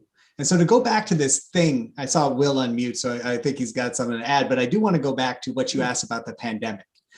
When you go outside and people yell about wearing masks, infringing on their freedom, or not wanting to take a vaccine, what they're expressing in my mind is a rejection of the message that they're not the hero of the story. A rejection of the excessive individualism of our culture and the request that we put others before ourselves. And again, not to be mean to everybody who does that, because we live in a culture that, especially if you're male and white, right, you're encouraged to think of everything around you to be your object, to be your playground, to be there for you. And American politics exacerbates that. right? Like we're this individualism on steroids, this Randian horror show of, the individual is more important than the group, right? And this is where I think like those of us who care about narratives need to tell different stories, because you're right, we're not going to make it 100, 200 more years at this rate of valuing, billionaires who want to go to space over getting water in Flint, Michigan that people can drink. So I don't know if you guys usually go so political, but I think that we do. Our base beliefs about how story works in the world and what we value communicates what we do in the world, right? And I think that our narratives, our hero narratives, twist our value system towards excessive individualism. So that's where I'd like to make a distinction, and it's I don't know if it's really commonly discussed distinction, but there's a difference, I think, between what we think of as the heroic or the hero and what I think Campbell meant by the hero's journey. And where what Campbell's talking about is he's talking about the function of agency itself. That is the hero in the psyche. And so what you're talking about in some ways, like from that point of view, the idea of the rise of agency being good, but the hero being bad is, what's really going on here is for Campbell, he's pulling this from Jung. And Jung has this idea of individuation. So the first half of the journey is the deconstruction of the ego, the submission of the ego, the death of the hero. So what Hollywood gets wrong way too often is that they let the hero finish the journey without dying. They let the hero finish the journey without the ego having to be submitted. And actually, so what really we need to see is the complete arc where that heroic ego is exactly the complex that's deconstructed to complete the hero's journey itself. The hero's journey includes the return journey. Yeah, absolutely. And so, I was flipped there hoping that you would come in because, in Greek myth, which, Jung and Campbell knew very well, the final stage is the hero wandering the plains hated by gods and men alike, right? And so my problem, with our myth making when it comes to the heroic narratives is that the stories don't let us grow old. The stories don't teach us how to be parents and how to nurture. That's it. The parent thing is the one that's been killing me. That's been the clearest one to me. Our heroes are adolescents. Look, mommy, tell me I'm awesome. Yeah. Our heroes are adolescent little boys. And if our heroes could be dads and moms that care as opposed to seeking affirmation. And I actually think so. I'll keep talking about this, but sort of our late sort of post-heroic narratives that we're getting recently, like Jupiter Rising or The Boys. Some of it's trashier, but it does ask us to think about this. Or we've just started watching with our kids who are 9 and 10 the new Superman and Lois show, where like that's central to it, right? And I think that like that's where we need to go to an extent, right? Because narratives that don't allow us to deal with the totality of human life set us up for failure and disappointment, right? And, life is also changing diapers, right? Life is also subordinating your ego and putting somebody else before you. And that's not, with the difference, I think, between like popular myth, right? Edith Hamilton's mythology read badly in middle school. And what's actually happening in Greek epic is the richness of that detail, right? Nobody can read the narrative of the Iliad and think, man, I'd like to be Achilles, right? You just can't. And if you did, like you didn't read it. And if you're reading the Odyssey and thinking, Odysseus is a good guy, I'd like to be like him, you probably need to spend some more time with Selena, right, or others, because you don't have a healthy view of the world around you. What do you think, Boris? I would love to hear some of your thoughts.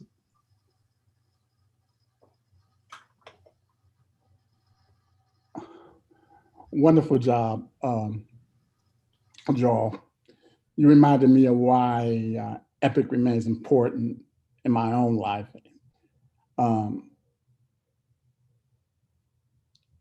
Great performance, wonderfully done. And I'll get back to your performance. I want to ask you 2 questions. And they're driven by Toni Morrison. One of Toni Morrison's largest selling books outside of The Bluest Eye was The Song of Solomon. And in this book, this novel, it's a clear echoing of the Odyssey. There's even a character called Circe, right? So I'm already sold. But what's interesting to me, and this reminds me of your conversation with Dennis and where I'm reading you, is she was going to write a book about a slave who actually murdered her own children. She had to wrestle with whether she was going to push the narrative into a historical narrative or a mythopoetic narrative. And she chose the mythopoetic because she said that the mythopoetic narrative provides information that history does not. Mm. And I thought her use of the word of information was just astounding because it gets away from this real versus unreal and brings up something else. So I've heard what you've been saying, but this will allow you to elaborate.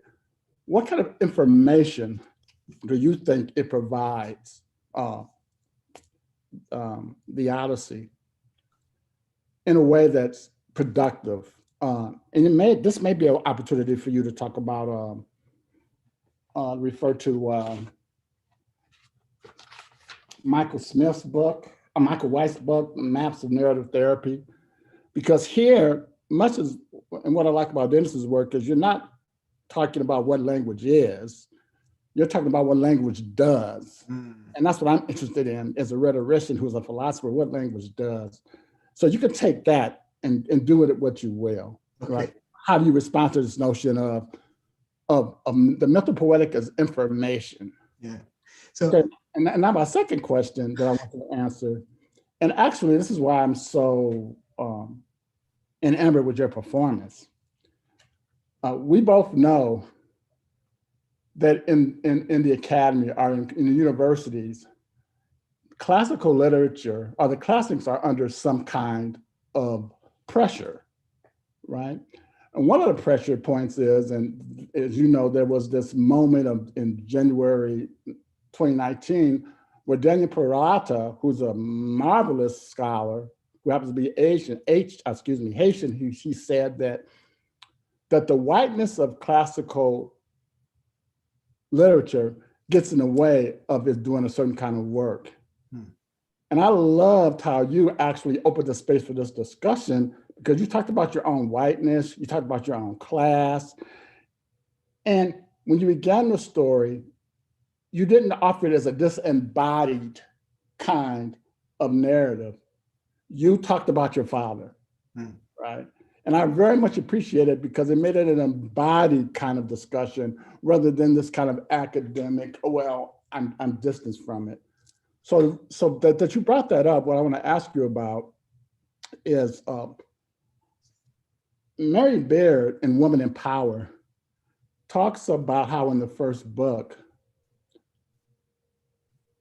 Telemachus tells Penelope, his mother, when there is in book one, when one of the bards is singing about the difficulties for the Greek heroes, and Penelope tells him to be quiet or to choose another song.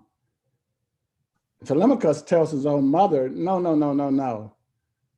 Go back up to your own room and weave or do the loom, because this is men's talk.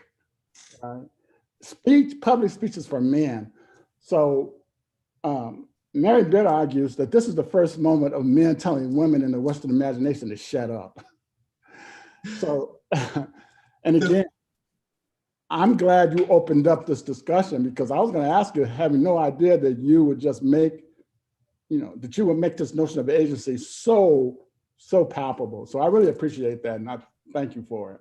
So I want to talk about everything you just said. I want to try to hit a couple of the points to sort of honor your discussion, and I'll do it backwards if I can, right?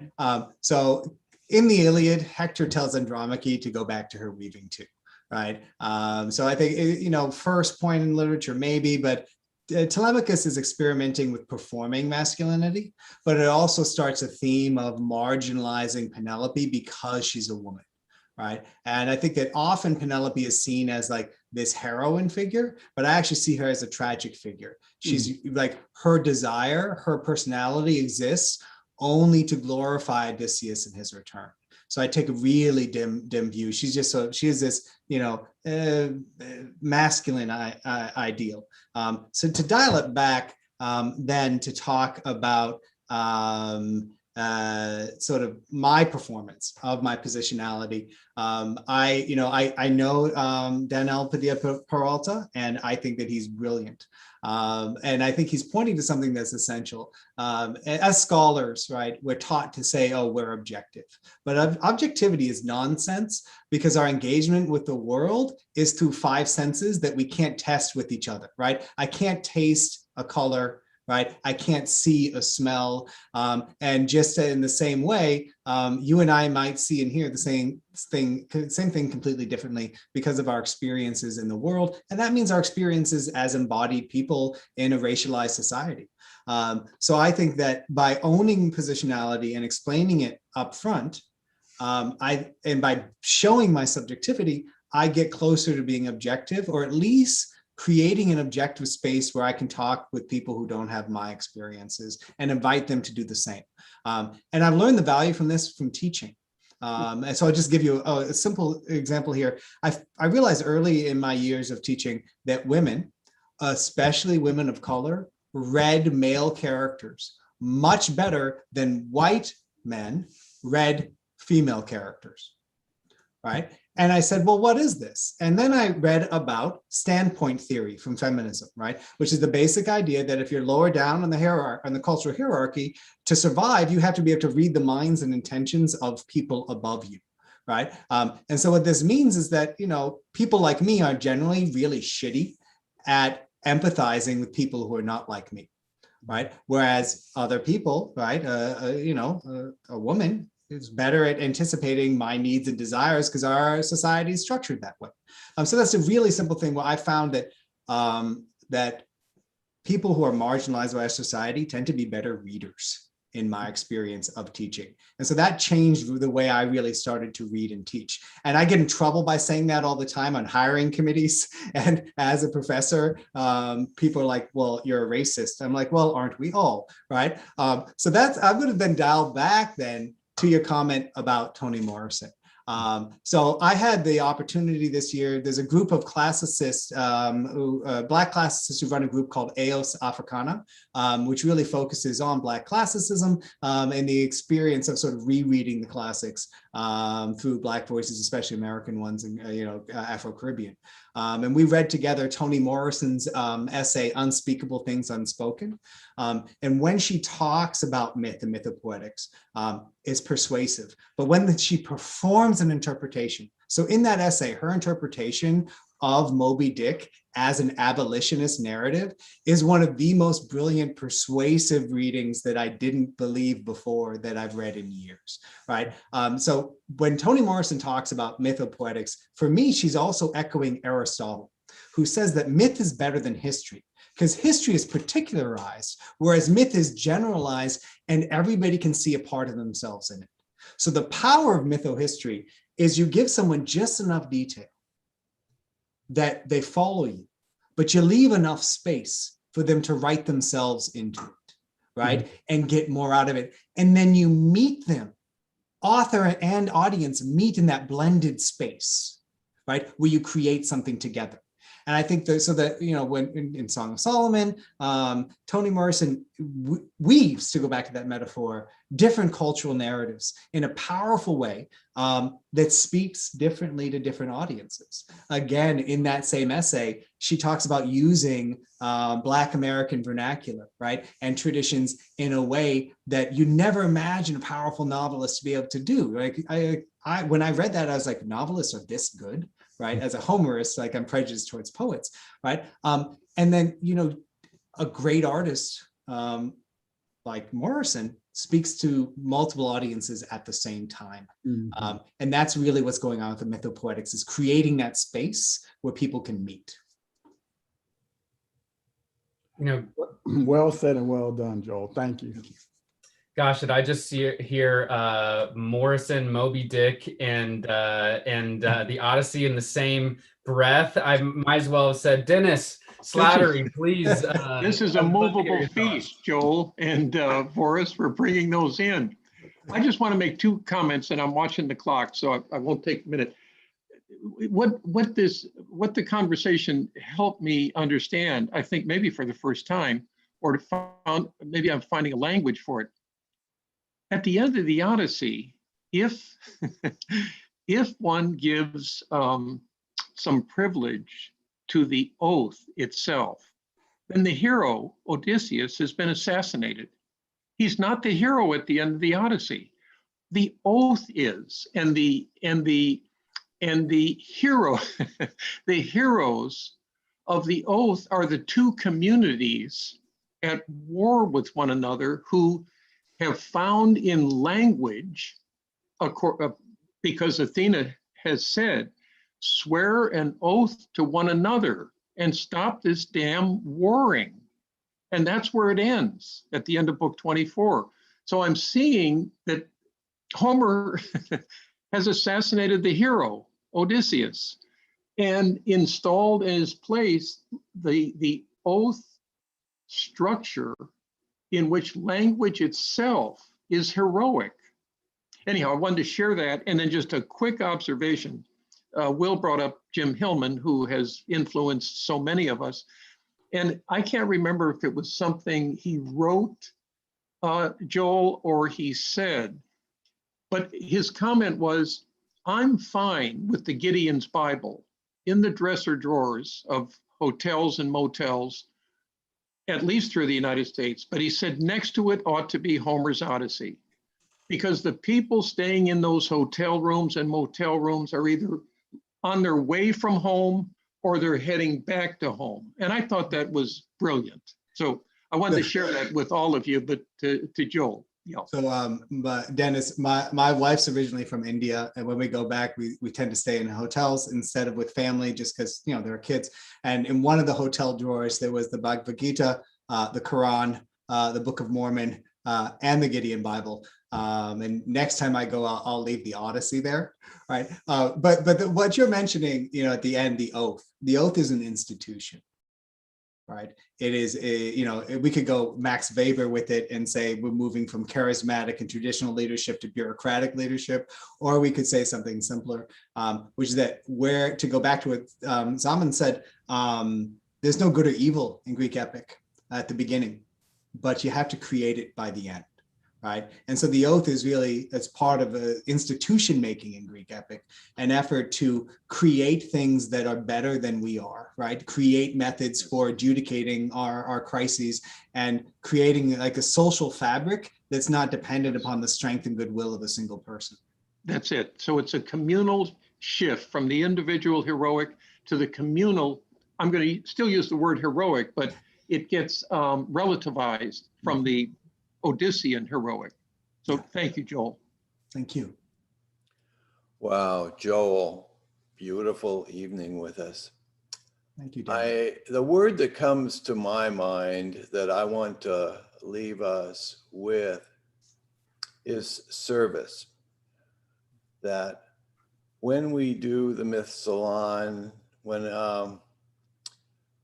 I do my work with the Tao Te Ching, I'm thinking, who are we serving? What is serving? Who is serving whom in a story like the Odyssey? And maybe the antithesis of it is the takeaway that you don't see the service. Where's the loyalty? What's going on? And so each month now we get together. We were doing this, Joel, every 2 weeks, and during the pandemic. And there's a lot of service in this community. There's a lot of people giving of their time, showing up.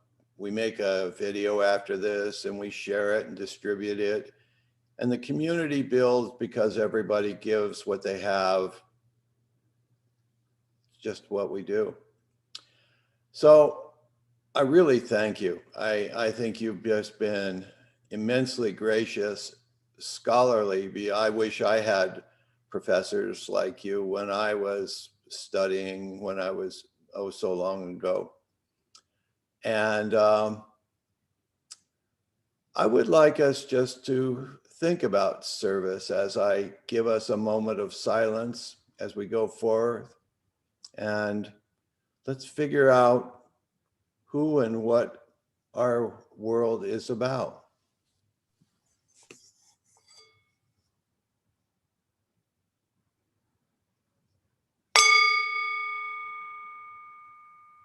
That wasn't very good. I wasn't serving anybody very well with that.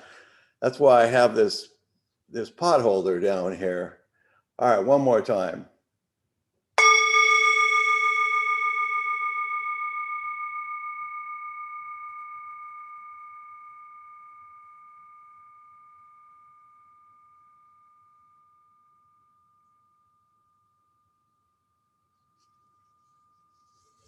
There's a reason why we follow the sound into the silence. There's a reason why the Tao Te Ching says, be silent, be still. On that note, thank you, everyone. Thank you for coming in today. Beautiful afternoon. Thank you, Joel. Yeah. Thank you, Will. Thank you, Boris. Thank you, Dennis, Selena. Thank you, everybody. Thank you, everybody. Take care, everyone. Thank you, Joel.